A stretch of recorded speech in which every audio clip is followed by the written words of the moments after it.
and not just analyze diagnostic imaging to scan for precancerous cells, the important expert life-saving things. I mean, it's offering to do some pretty small things for us too. I'm going to show you how to use Midjourney AI to completely remodel your home or apartment, interior and exterior. It's like having your own personal architect and interior designer at your fingertips. What happened when you let a little AI into your life? I'll bet money all of you have received the cliched advice, know your audience, when preparing for a presentation. Here's how to do exactly that with ChatGPT. That's YouTuber Jeff Su. He makes videos about smart ways to get AI to do some work for you. And for Sue, it's all about using the right prompts. For instance, to make a work presentation that really sings.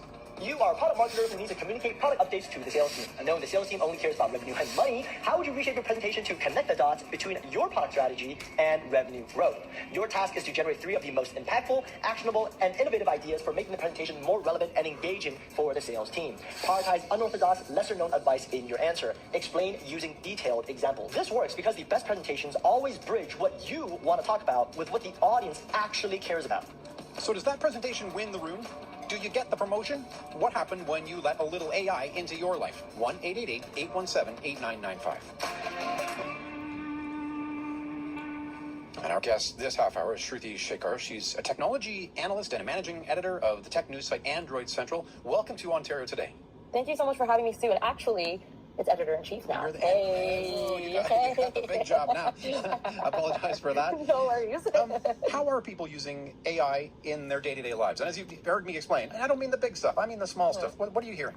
Yeah, it's actually really interesting because, obviously when you're listening to the news, you're hearing about all these bigger things about how it's being used in the doctor's office or, in different workplaces. But I'll give you an example just on how I use ChatGPT. And obviously ChatGPT is not the only type of generative AI tool that you can use. There's Gemini Live now. There's Microsoft that's doing it. There's a lot that's happening. But as an example, and I was actually pulling up my ChatGPT history as I'm listening to you and hearing, what you're talking about. But I was curious about last year. I was curious about this thing called Blue Zone meals. Essentially, the Blue Zones are locations around the world where they have really, really amazing diets and people live longer.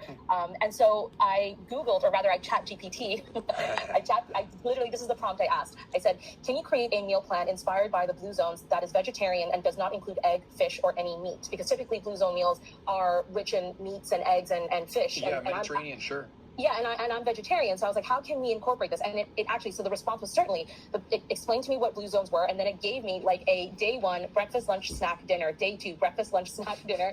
And then I took that and I said, can you give me a grocery list based on this meal